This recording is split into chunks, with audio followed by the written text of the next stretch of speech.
सवाल मेरे मन में आया कि कुछ चीजें इंटरकनेक्टेड होती हैं, जैसे कि लव, सेक्स, ब्यूटी। ये तीन चीजें बेसिक हैं जो आज के टाइम पे हम लोग सब देख रहे हैं, ये इंटरकनेक्टेड है। कि इनका क्या है, मतलब आपके पर्सपेक्टिव से क्या आप बताना चाहोगे इसके बारे में? एक्चुअली सामाजिक रूप से अपने जी, ये जो शब्द है लव जो है, इसका सबसे ज्यादा डिटोरेशन हुआ। इसका मायने बिल्कुल ही बेकार खत्म कर दिए। कोई कहते हैं I love my car, I love my mobile, I love my motorcycle. कुछ लोग पति पत्नी अपने कर्म में लगे हैं तो आप कहेंगे दे आर मेकिंग लव।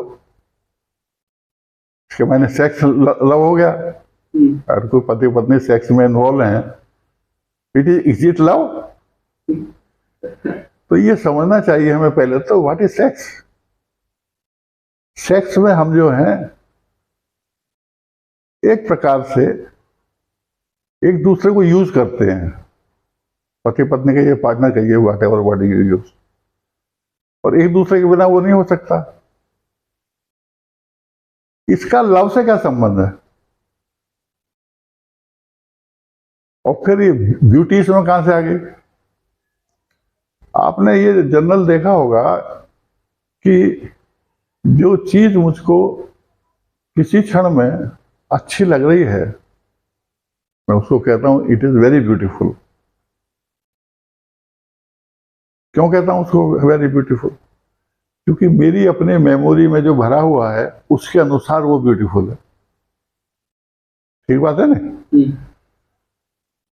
दूसरा क्या है कि सिगमंड फ्रायड ने सेक्स के बारे में बात करते हुए ये तक कह दिया कि ऑल द, जहां उससे पूछा गया ना what is the motivation for a human being to act, तो उसमें उन्होंने कहा है it is this sexual activity, sexual behaviour.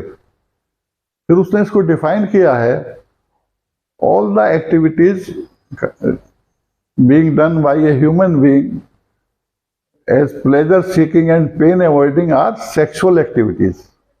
जो भी सुखद है और दुख से हमको छुटकारा देती है वो सेक्सुअल एक्टिविटी है। जो प्लेजर है सभी को उन्होंने सेक्सुअल एक्टिविटी कह दिया है ना। अब हम सेक्स होकर देखेंगे तो आप ये पाओगे कि जो सेक्स का जो पीक पीरियड है, पीक जो मोमेंट होता है, उससे मेरे ख्याल में सुखद किसी वस्तु से के उपभोग से उससे ज्यादा सुख शायद कोई नहीं मिल पाता। जो पीक मोमेंट होता है ना, जैसे भोजन से, ड्रिंक से, बच्चे अगर कोई फर्स्ट पोजीशन लाता है तो उस समय पापा के पास आता, पापा की छाती भूल जाती है, बेटा कोई आईएएस हो गया, डॉक्टरी में आ गया, ये सब चीजें ना, ये जो सुख, ये सुख सब कैसे हैं? वस्तुगत, किसी दूसरे के साथ होने के कारण से। इसमें सेक्स को जो है सबसे बड़ा वो बताया गया, सबसे सुख। और इसको जो है अद्वैत वेदांत में भी और दूसरे में भी, जो भारतीय परंपरा है सब में समाधि की एग्जाम्पल भी दी गई है। समाधि किसे कहते हैं? जो थॉटलेस, जहां की आदमी केवल वन पॉइंटेड उसके अवेयरनेस होता है, तो that moment is called state of समाधि, वननेस। लेकिन क्या है, उसको आप लव कह सकते हो क्या? जिस प्रकार से हम देखते हैं समाज में, जिसको, जैसे मैं अपनी पत्नी के बारे में मैं कहता हूं भाई मैं पत्नी को बहुत लव करता हूं, I can die for her, she can die for me. लेकिन अगर वो पड़ोसी के साथ में भाग जाती है तो मैं राइफल लिए उसके पीछे भागूंगा और उसे मार डालूंगा। Is it love? It is possessiveness. I say she is my wife, my wife, how can she dare to look at anybody else, है ना? तो पजेसिवनेस तो लव नहीं हो सकता, है ना? फिर अटैचमेंट भी लव नहीं हो सकता। तो लव है क्या आखिरकार? जब आप नहीं हैं, जब आपकी किसी प्रकार से कोई अपेक्षा नहीं है। ये कहना गलत है कि I love this, I love that, I love this, I love that. Love कब है? When you yourself is love. जब आपका जो स्टेट ऑफ बीइंग है वही लव है, then that love is for everybody and everything, that is love. जब तक अवनीत है तब तक उसका लव उसके प्रति है जो उसको सुख देता है नहीं?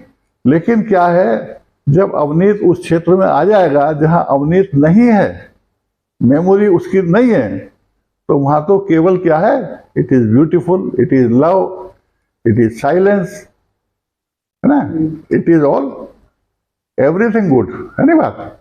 तो ये समझना चाहिए अच्छी तरह कि जो लव है वो जो है और ब्यूटी है, ये चीजें जो है बियॉन्ड है, मतलब ये द्वैत में नहीं है, ये अद्वैत में है। When you are nothing, then you are everything. Beauty जो है जस की तस आप तभी देख सकते हो, वरना आप अवनीत जिसको ब्यूटीफुल समझता है वो ब्यूटीफुल दिखाई देगा, जिसको कहता आई लव उसको वो कहेगा आई लव। तो अवनीत का जो ये जो ब्यूटीफुल के लव के कंसेप्ट हैं, वो इनके जो पीछे भाई जी बैठे हैं इनके कंसेप्ट अलग होगा, मेरे कंसेप्ट अलग होगा, लेकिन लव तो लव है, सबके लिए एक सा होना चाहिए। वो तो ब्यूटी है तो ब्यूटीफुल हर एक के लिए ब्यूटीफुल होना चाहिए। वो कब होगा, जब हम इंडिविजुअली जो हमारा इंटरप्रेटर है, इवेल्युएशन सिस्टम है, जब हम उसको यूज ना करके जस का तस चीज को देख रहे हैं, तब ये लव होगा। इसी तरह जो सेक्स है, it is very beautiful thing, there is nothing to hide, nothing to be ashamed, but ये जो सेक्स है वो तभी ब्यूटीफुल है जब दोनों पार्टनर्स का पूरा उसमें 100% सहयोग है। कोई भी पार्टी उसमें से ऐसा नहीं कर रही है कि दूसरे को वो यूज कर रहा है, या पत्नी हो चाहे पति हो। जब दोनों उसमें इक्वली इन्वॉल्व हैं, then it may you call के something like that thing. Otherwise sex is has nothing to do with love or has nothing to do with beautiful। लेकिन ये जरूर है कि सेक्स के कारण से मोटिवेशन बहुत है। आदमी, अब देखो ना, संसार में जितने युद्ध हुए हैं सबके सब सेक्स की वजह से हुए, एक प्रकार से महिलाओं की वजह से हुए हैं। लेकिन क्या ये आपको अजीब नहीं लगेगा कि आप अपने सुख के लिए महिला को इस्तेमाल कर रहे हैं, चाहे वो बेचारी किसी भी स्थिति में है? तो ये जो है लव कैसा हुआ भाई जी?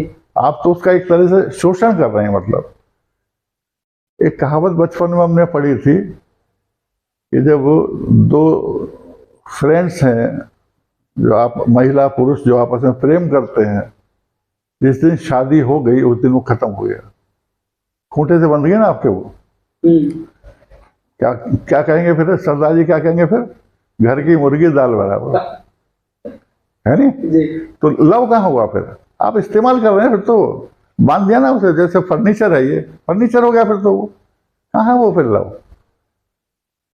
तो मैं यही कहूंगा कि भाई ये इसमें भी देखिए समझ है, awareness with understanding, then everything is beautiful, everything is beautiful, everything is love. लेकिन वो तब है जब आप बेहोशी में नहीं कर रहे। बेहोशी में तो मैकेनिकल है, रिपीटिटिव है, आदतन है।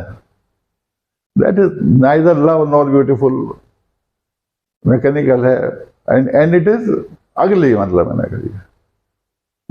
Sex is not a habit actually, लेकिन हम जैसा जीवन जी रहे हैं उसमें sex has become a habit. इच्छा नहीं है तब भी भाई टच हो गया बदन, तो ये this is habit, this is unconsciousness, दुरुपयोग है उसका। जो हमारे अंदर जो इंस्टिंक्ट है उसका दुरुपयोग है। अब देखो ना, आदमी को छोड़ करके सबका सीजन होता है, आदमी अकेला बंदा ऐसा है जो पूरे साल 365 दिन अवेलेबल है। तो ये क्यों है? क्योंकि ये अपेक्षा की है प्रकृति की ओर से कि आदमी समझदार होगा। भाई पावर जिसको मिलती है उसके, अब जैसे ये एटॉमिक पावर का बटन है ना, प्राइम मिनिस्टर या प्रेसिडेंट के पास होता है, तो ये अपेक्षा उससे है कि वो विद रेस्पॉन्सिबल एक्ट करेगा। तो इसी तरह आदमी है, वो कॉन्शियस होता है, अवेयर होता है, उसको स्पेशल पावर है, तो इसीलिए तो है कि वो उसका दुरुपयोग नहीं करेगा। जी। Thank you very much.